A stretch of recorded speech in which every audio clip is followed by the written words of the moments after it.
her golden eyes. I'm angry.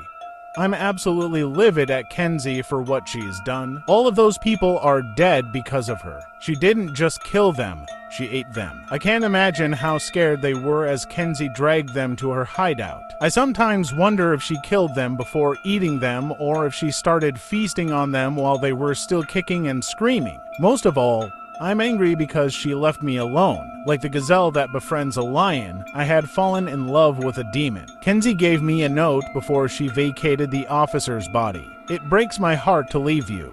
However, I cannot take you with me. I will always be on the run. I will always be hunted. I do not want that life for you. I want you to live and be happy. Please forget about me, my love. Coming back home to our home without her in it was heartbreaking. I knew I couldn't stay here. I couldn't afford this place on my own. I had to sell what I could and throw away what I couldn't. I left the place I called home for years with nothing but a suitcase of clothes, some pictures, and some DVD discs. I had to move back in with my parents. I was showered with kindness and sympathy upon my return. I appreciated it, but I needed to be alone. I spent a few days in my childhood bedroom crying, not knowing what I would do next. I know Kenzie was a killer, but I couldn't help but miss her still. She was the light of my life, the sun to my moon. We shared so much, only for it all to go down like it did. I missed those evil eyes of hers. I was lost without her. I had to get her back, and I found a way to do it. On an old forgotten grave sits a mansion, moonlight bathe. Within is a spider of tricks. Complete her games, get your fix, lose. You will become hollow. Win, great fortune will follow. Respect the spider of games, or you will never be the same. I won't go into detail about how I found this poem, nor about how I went about finding the mansion detailed within. I don't want anyone else to attempt this. It's too dangerous. I first scoped out the area during the day. The Forgotten Grave is a hill on a lonely stretch of road. The mansion only manifests during the witching hour, and only if a specific ritual is done. Again, I will not detail the ritual here for fear of someone else attempting the game. The area looked rather nice in the daylight. I could have imagined taking Kenzie here on a picnic. I returned that night. I will say about the ritual that it requires the sacrifice of the joint of one of your fingers. Hopefully that knowledge will deter people. Different fingers will determine what the great fortune is. Since I came for love, I gave the joint of my ring finger where my wedding band still resided. My finger was throbbing as I was driving towards the spot. A certain what if kept intruding into my mind. What if the mansion wasn't there? What if I had performed the ritual wrong, or perhaps the legend was just a legend? I would have disfigured myself for nothing, and I would be back at square one. I passed some trees, and the hill was in full view. Bathed in the light of the full moon, the mansion loomed over me. It was a wooden structure standing 3 stories tall, probably built in the 1800s. I slowly drove up to the front porch, my heart pounding in my chest. The glass of every window was broken. I could see little broken shards here and there. They had been boarded up. The door stood open as if inviting me inside. In the distance, I could see a few cars. They were abandoned. Many of them were old, others quite new. I could also see the bones of a few horses scattered around. These must have been left by previous contestants who had lost the games. I stepped outside. The chill of the night air sent a shiver through me. It was my last chance to leave. I could go and never come back. However, the idea of leaving without doing what I could to get Kenzie back was more than I could take. I had to move forward. I stepped into the mansion. Everything was covered in dust and cobwebs. It was difficult to breathe. A grand staircase stood before me, covered in a moth-eaten rug that I think might have been red at one point. Doors surrounded me, shrouded in darkness. In the middle of the entrance hall, I spoke my wish. I wished for my wife to become human. If she no longer needed to kill, then we could settle down. There was no dramatic acknowledgement of my wish. I heard no voices. There was no wind or immediate danger. The door behind me didn't even shut. I looked around, not sure what I was supposed to do. I took a deep breath and started ascending the stairs. The steps creaked with every movement I made. I pulled out a low-powered flashlight. Since the windows were boarded, little moonlight came in. I shone the light around as I came to a hallway lined with doors. I assumed the game had already begun, but I didn't know what I was playing. I figured the game would make itself obvious sooner or later. I opened the first door I came to. Inside was just a standard-looking bedroom. I stepped inside. I spotted a couple moth carcasses scattered about, most stuck in webs. I remembered the line in the poem Lose, and you will become hollow. If I was not careful, I could share the same fate as these moths. I looked to the bed. I could see a dress lying there. It was a deep, dark red with pink frills and bows. It was covered in dust, same as everything else. I walked over. The dress looked like that of a child. I wondered if she had been a contestant, or if she had lived here before this place was what it is now. I shone the light around, wondering if I could get any other clues about the owner of this dress. I eventually came across a small photograph. The girl had long curly pigtails and held a small bear to her chest. She was wearing the dress currently on the bed. Her cheeks were sunken in, and she was sitting in an old-fashioned wheelchair. Her arms were thin as reeds. It looked like they would shatter from just the strain of hugging her stuffed animal. The bear looked pretty standard and was wearing a sailor uniform. Perhaps this was the game. Perhaps I had to reunite the dress with the bear. I explored the room for the bear.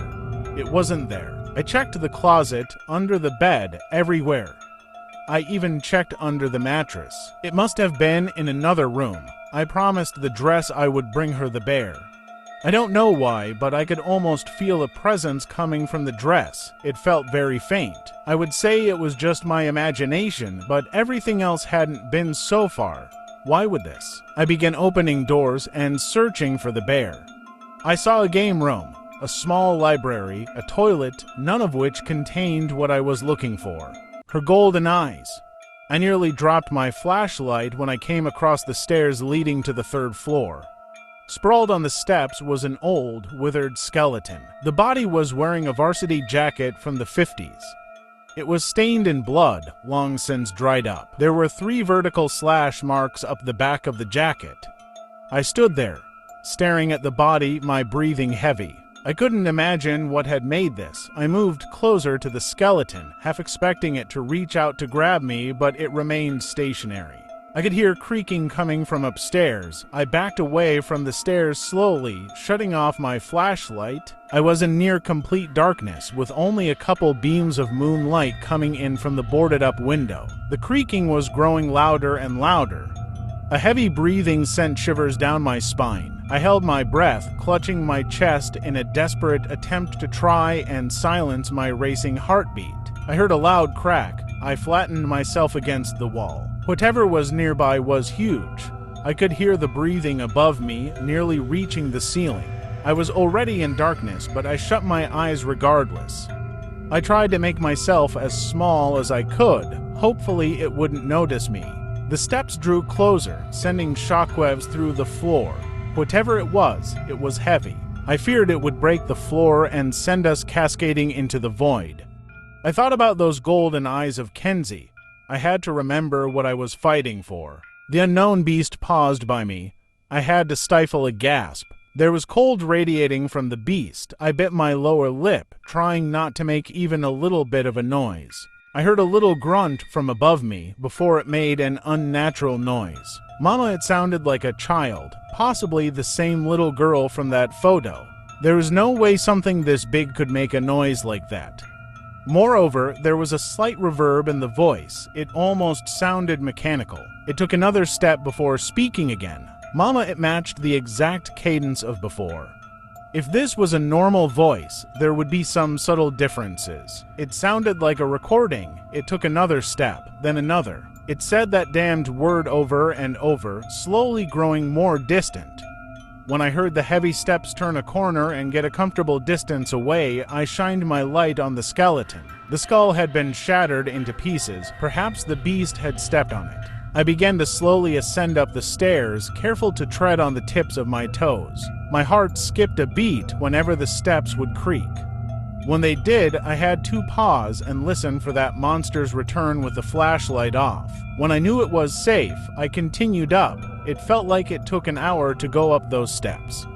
Eventually, I reached another hall with yet more doors. There was a rather nice-looking door at the very end. Perhaps that was the master bedroom. I crept forward, peeking in each room. I saw a spiral staircase leading to the attic, an office with another skeleton sprawled over an open safe.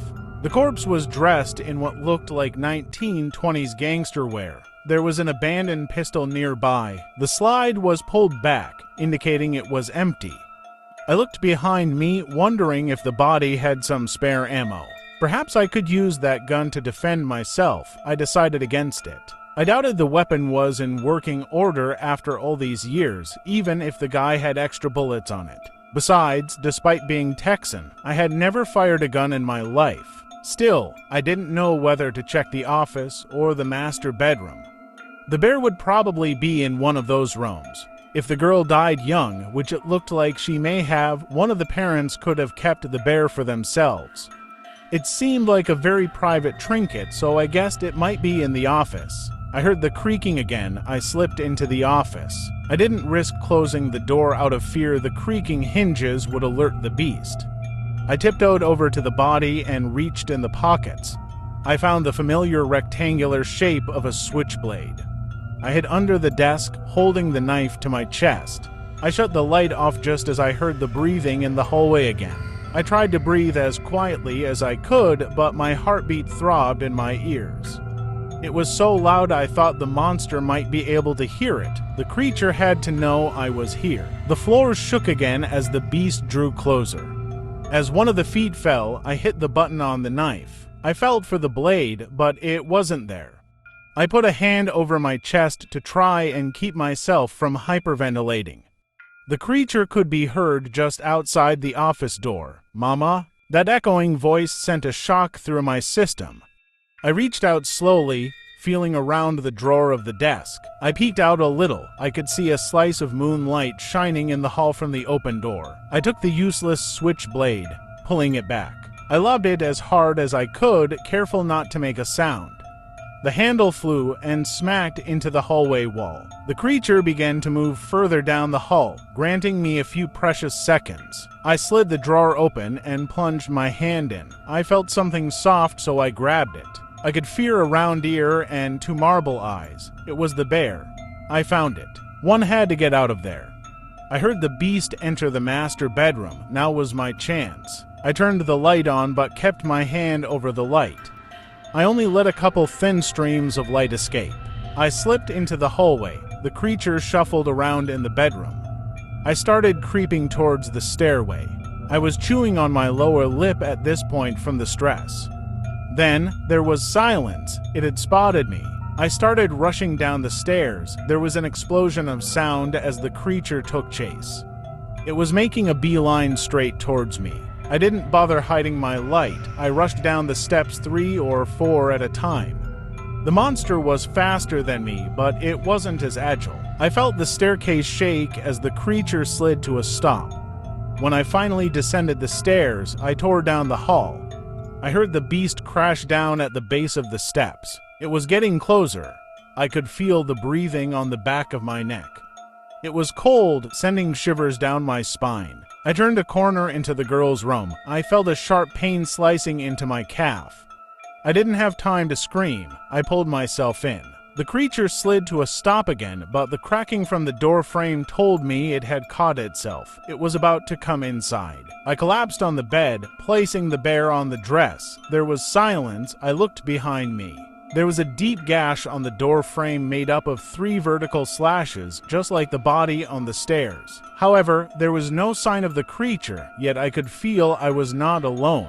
I saw her in her full glory. Despite the darkness, she wore a thin dress of spider silk.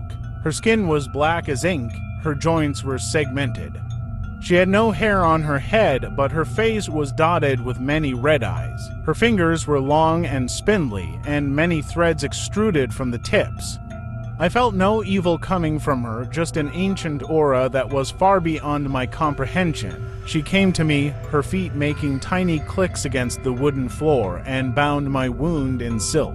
She didn't speak a word, just gave me a knowing nod. My wish had been granted. I left the house and drove away from that place. I drove until I could no longer. I slept on the side of the road. When I finally got home the next evening, there was an unfamiliar car awaiting me in the driveway. Someone was sitting on the hood.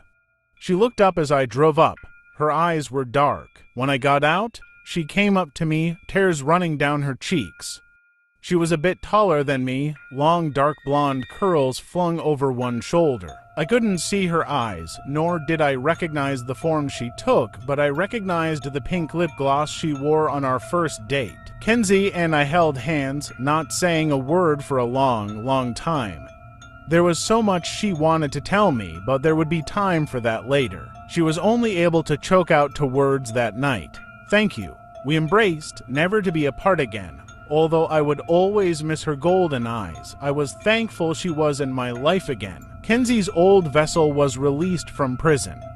It didn't make the news, but I received a photo of her on a beach in a red waitress uniform. On the back of the picture, written in Sharpie, was "Thank you for giving me my life back." I felt a pang of guilt remembering what she had been through. I checked the logo on her shirt to see if I could find the restaurant she was working at. It looks like she's living in California now.